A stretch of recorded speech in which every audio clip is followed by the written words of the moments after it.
We just added Ollas to the garden this year, and I'm really excited to finally try them. If you're not familiar, Ollas are unglazed clay pots that you bury in the soil and fill with water. The water slowly seeps out through the clay and goes straight into the roots, so that your plants get watered from below instead of from above. And this isn't some new gardening trend. Ollas are ancient. Indigenous peoples throughout the Americas have been using the same method to water crops for thousands of years, long before drip irrigation was ever a thing. And this is our first time using them, so I can't give you all of the nuances of how they work or tips on getting the most out of them just yet. But I'm going to walk you through how we put them in, and I'll report back later in the season on how well they actually work for us. So the first step is digging a hole deep enough that the Olla sits with just the neck above the soil line. You want it close enough to your plants that the roots can actually reach the moisture.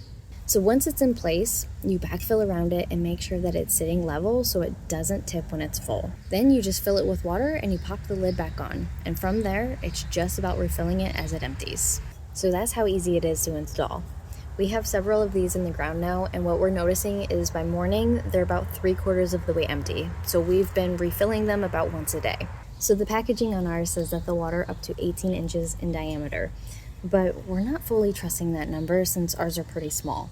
So we're keeping them closer around 6 to 8 inches from the base of the plants that we're watering. And so far, that spacing seems to be working pretty well. Now, if you do need to cover more ground, they do sell larger Ollas built for bigger areas. And if you want to try it out without buying an Olla at all, a lot of people just plug the drainage hole in a regular flower pot, and then they bury it and they use the saucer as a lid. And people swear that it works really well. I'll keep you updated on how our plants are responding and whether we notice a real difference in growth or watering frequency and how that spacing holds up over the season. And if you want to check out the ones that we're using, the link is in the description.